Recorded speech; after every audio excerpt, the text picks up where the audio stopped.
Hello, this is Sophie Lawson from sophielawson.com. And this is episode 92 of the So Free Art podcast, which is a little podcast that I do about the art and tings. And this one is about the art. I'm going to look at the first 90 days of a drawing challenge that I've been doing called Draw a Day. It's draw every day for 365 days. And today is day 90, so I thought what I would do is talk about some of the things I've learnt during the past 90 days. And that's basically what the podcast is going to be about. Straight after this one, I'm going to record next week's episode, which will be about video games, because a lot of conflict going on at the minute with those. So I'm quite looking forward to that one. But this one is going to be about the drawing challenge. You can find show notes and everything at sophielawson.com, and you can find the video at youtube.com/sophielawson. But before we get into this one, celebration, happy birthday Mark. If you're watching, I hope you are. It's my cousin's birthday Tuesday, so a couple of days after this podcast goes out, it's it's not my birthday, it's my cousin's birthday, Mark, massive Star Wars fan, so I hope you got lots of fun Star Wars stuff. I hope you enjoy this podcast as well. My cousin Mark actually recommended an artist called Boris Vallejo, who I did a click look video of on YouTube, some of his books. He's an amazing artist. He creates like fantasy creatures and stuff. But I'll put a link in the description and stuff in the show notes for this, to Boris's videos, because he's amazing. So I really love that, and I just hope you have a nice birthday, Mark. But let's get into this one. So we've got there's a new little friend with us today. He's called Bobby. Little hand puppet. So Dennis is resting, and the rest of the crew is here. It's so funny. I imagine in the future I'm going to end up with hundreds of hand puppets. I think I'm going to start collecting them. But we've got a new one here. He was a gift from Rebecca Barrett, who I'll put a link to her Instagram in the show notes. But she's actually doing this art challenge with me. She started it. She actually started it, and she sent me this little hand puppet. He's cool. He's called Bobby, because she said he looks like my sister's dog, Bobby. So what's really good about Bobby is he's got a little mouth, so he actually talks, don't you, Bobby? Ruff. Ruff, ruff, ruff. I'm going to try and get him to train Dennis, so that hopefully we can get Dennis talking. That'd be good, wouldn't it? But little Bobby's going to start this one today, in his little mouth. God blimey, Bobby. He's a big fat dog, and he's got a bit of a hard hit. Let's get into this one. So this little drawing challenge. One of the hand puppets fell off. Monty. This little drawing challenge. What I've done is each month, because it's a 365-day challenge, so we're going to be drawing every day for a year. The main goal of it really is to create like a drawing habit. And before I started this challenge, I felt like I wasn't very creative. But one of the things I'm going to talk about is, during this challenge, I've realised I am quite creative, and I think the only reason I wasn't creative was because I wasn't creating anything. It's a bit weird, that. So I think once you start creating stuff, you will just start becoming creative. So what I did was, for the first 20 odd days, we started it. When did we start it? We started it on the 6th of October. So the first month I did nothing but fishies, so I limited myself to fishies. Something else I'm going to talk about as well in a minute is how limiting when you limit yourself, it's kind of freeing. So the first month I did fishies, the next month I did worms. The month after that, which was December, I just finished that one, I did robins. And now for the month of January, I'm doing little otters, which are quite cool. So I've decided to just only draw creatures, for the moment at least. But the reason I did that was because when I first started it, I didn't know what to draw, and it became a challenge to try and work out what I was going to draw. That was on the first day, and then I thought to myself, I'm not going to be able to do this every day. I want to sit down and just draw, because if you're drawing every day, you are going to have days when you're limited for time and stuff. So the last thing you want is to be sitting there, knowing you've got to draw something for the challenge and not knowing what to do, and the time is ticking. And what would happen with me is I would probably end up sacrificing sleep. In fact, it did happen during the month of, I think it was November. I did start pushing it. I lost some of my routines when I stayed around my sister. When I stayed around my sister's house looking after Bobby, it messed up my routines. And so I should talk about that really, because once you get your routine going, it's quite easy, I think, to keep the habit going. Because what I do now is every day I've got a certain time when I just draw, and if I wake up in the middle of the night, if I'm like doing some lucid dreaming, one of the things you can do is you can wake up, stay awake for a certain amount of time and then go back to sleep. So if I wake up during the night, I'll normally do my little drawing then. So I'll do my little drawing and then go straight back to bed, and that helps with the lucid dreaming. But if I don't wake up, I do it first thing in the morning, so it's always the first thing I do. When I stayed around my sisters and looked after the dog, it broke my habits, because I was getting home later and then I was taking Bobby out for a walk and I needed more sleep and stuff. So everything started to fall apart there. So what I've realised is once you break the routine, like everything else crumbles really. So it's quite important to have, I think it's quite important when you're doing a challenge like this, to have a specific time set aside for it, but have like contingencies as well, because something might happen, and basically it's a bit of a challenge to make, like always have time, I suppose. But that's one of the challenges, you've got to put the time aside. But I've gotten a little paper towel. Some of the things I've been thinking about over the past week really, because I decided to do this podcast. So some of the things I've noticed as I've been doing this challenge is I'm more creative than I thought I was, which that again goes back into that thing of, I don't know, sometimes I think maybe my mind was saying I wasn't creative to stop me being creative, because I would then try to draw something, and if I thought I wasn't creative, I would either not be very creative because I've got doubt, or what would happen is I wouldn't be creative, and then I wouldn't do it again because I think I'm not creative. But what happens is, because you're doing this challenge and you said you're going to show up every day for a year, whether you're creative or not, you've got to draw something. So even if the thought comes in your head of I'm not very creative, it's tough. You've still got to draw. So in a weird way, it silences that self-doubt thing, which is quite cool. And then what you start realising is, because that self-doubt, it doesn't matter anymore, because you've got to draw something, you sort of relax a bit, and I think that probably helps make you a bit more creative. I don't know. There are still days when I don't know what to draw though, so this is why I think it helps to have a little sketchbook.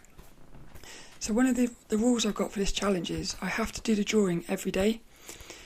I don't want to draw like 20 at once, because I want the challenge to be about showing up every day to draw. Like I said, it's a bit of a time challenge as well. Like, it's all about being disciplined really. Not just the drawing, it's about the discipline as well. So because I've got to draw something every day, what I do is on my sketchbook I will just create loads of little... What I do is I write little words. So some of the words I've got for these otters are disco, giant, little, straight, square, business, adventurous, rainbow, sleepy. So I just think of random words and then put those in my sketchbook, and then whenever I've got a little bit of time, so again, sometimes if I wake up during the night, I'll just open my sketchbook, pick one of those words and just randomly sketch something, and then later on during the month I can just go to my sketchbook and pull out one of the things I've already drawn and draw it properly in my sketchbook. So I'm still showing up to draw every day, but I'm not having to fight with coming up with ideas. It doesn't always work. There are still days when I haven't got any ideas and I have to just think about something. That's quite scary in a way. It's quite scary, but I've noticed sometimes the best ideas come out when you don't know what you're going to draw. It's a bit weird, that. And that was something that also fell apart when I was around my sisters. When I was around my sisters, I kind of neglected the sketchbook, and it meant that I had to show up. So not only was I limited for time when I was doing the drawing, I also didn't have like sketches to pull from. So it got quite bad during that month, and I learnt a lot from that. Yeah, I did.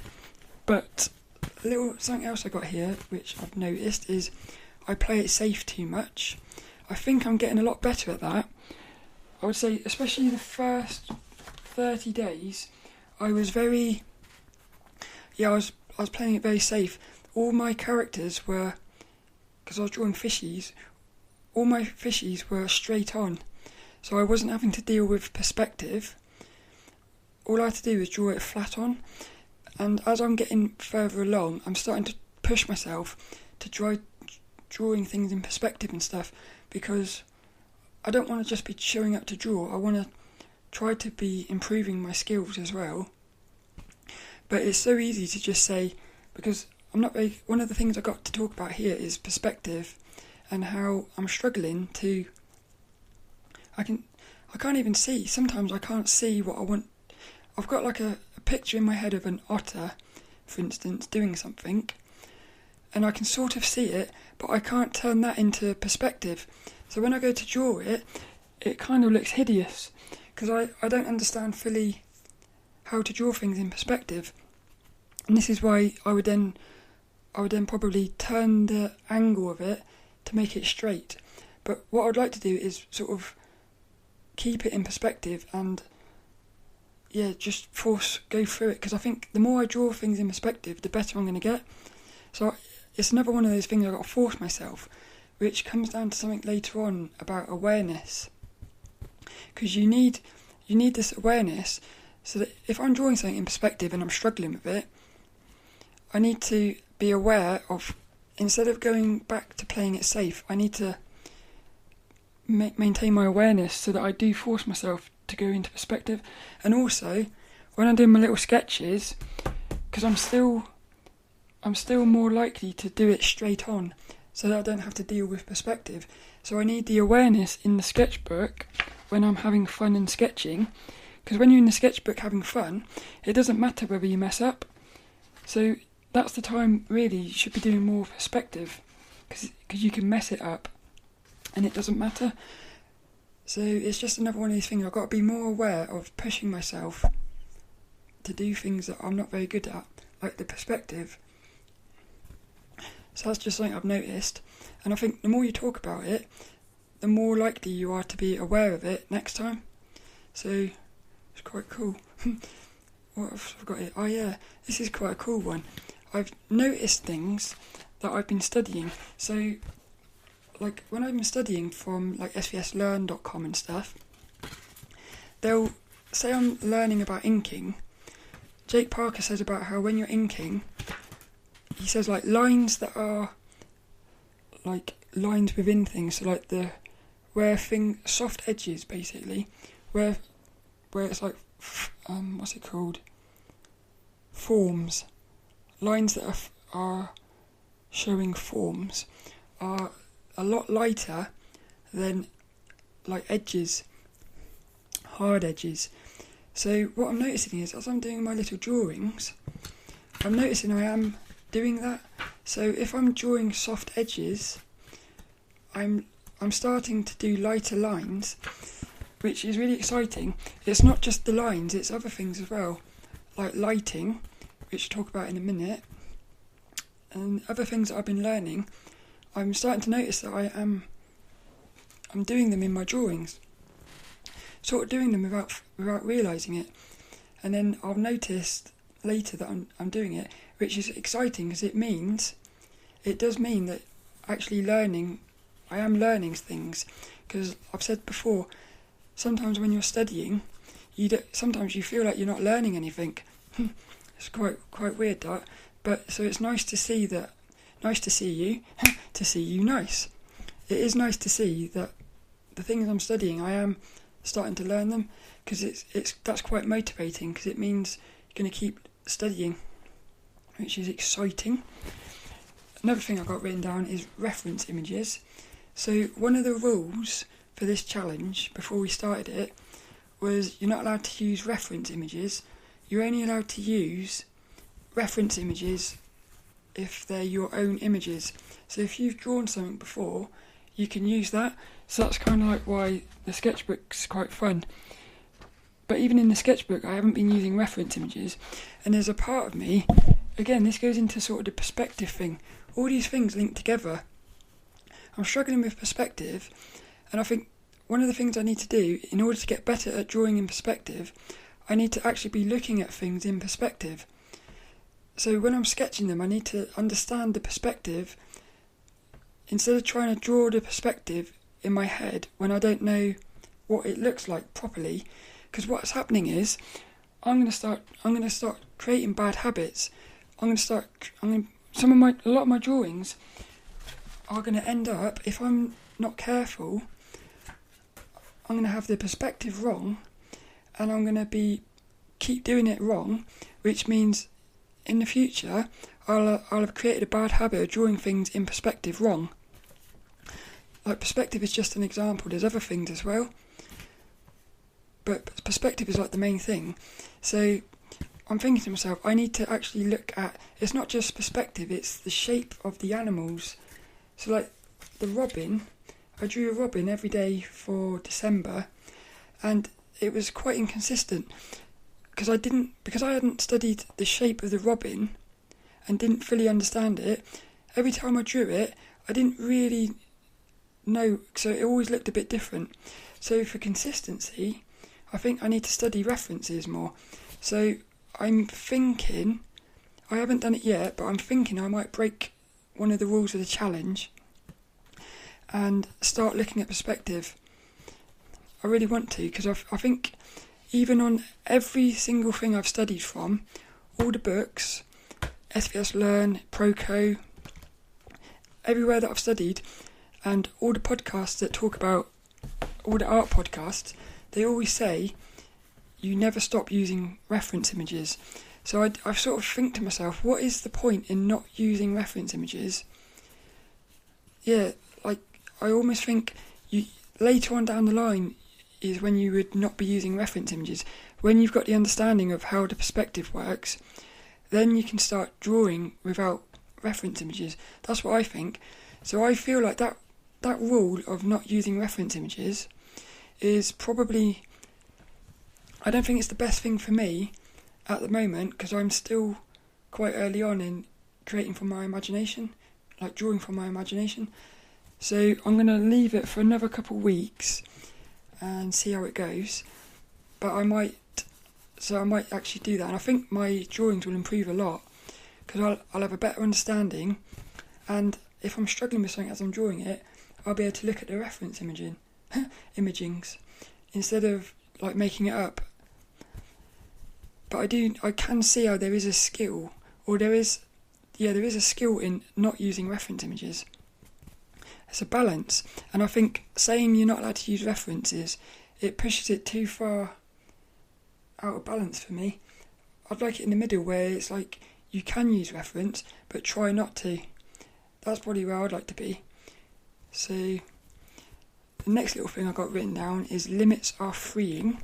this is something that Austin Kleon talked about in his books. One of his books, I think it was Steal Like an Artist, which I did a podcast on. He said about how if you limit yourself, it's freeing, which is a paradox.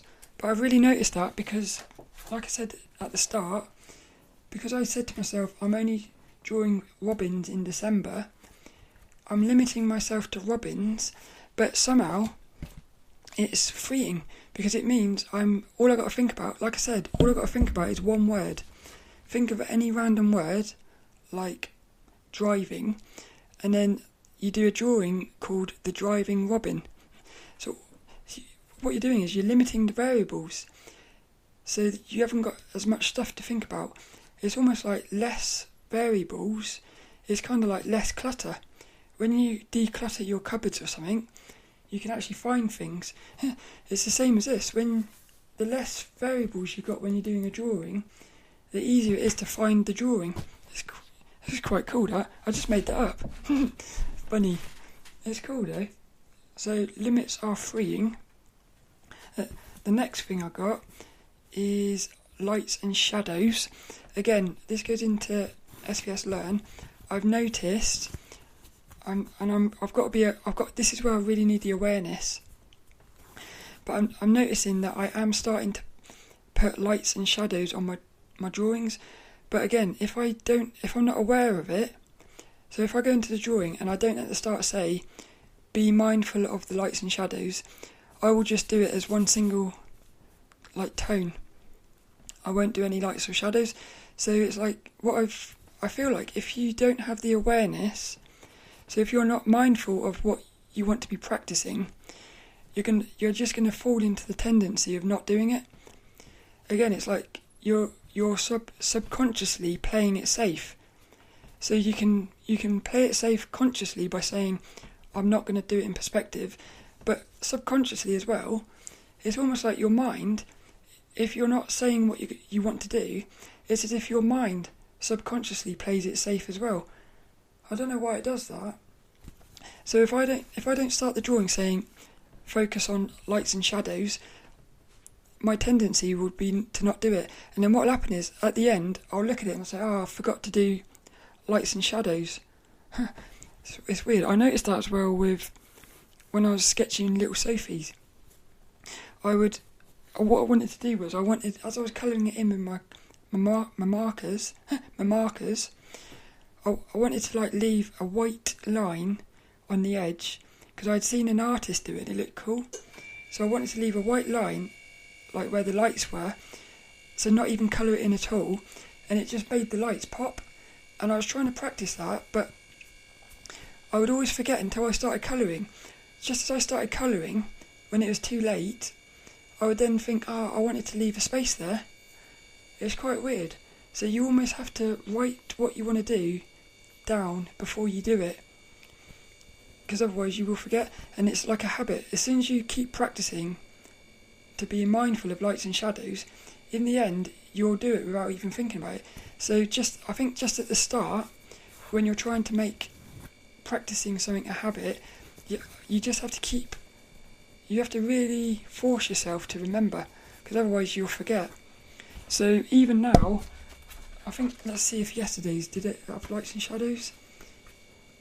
Yeah, it did a little bit. Today's robin was the heart robin, day 90, and I was mindful of lights and shadow. I was yesterday as well, because I left a little white space on them. The day before, a little bit. Yeah, the day before I didn't. So on the 31st of December, I forgot to do my lights and shadows. So, but then on that one, I did a little bit of perspective. So maybe I can't do perspective and lights and shadows. I don't know. Trying to do loads of things at once, really. It's quite hard. That's basically that. And then the last thing I got is about playing in the sketchbook. So I love this. My sketchbook has now become what I think is a proper sketchbook, where it's just full of, I'd almost say some of them are, well, you got like thumbnails in here. You got little thumbnails. You've got me practicing drawing a pencil in perspective until I get it right. So, and you've got lots of little random words everywhere. So the sketchbook, instead of it being, my sketchbooks very often used to be pages of almost finished drawings, whereas now the sketchbook's full of just random little sketches. Much better, I think. It's quite exciting. I also do little coloured thing charts as well. So what I do is I'll do my little drawing, my little sketch, and then in my head I'll have some colours. But before I put the colours into the finished drawing, I'll just play with some colours in the sketchbook, like experimenting, which is quite fun.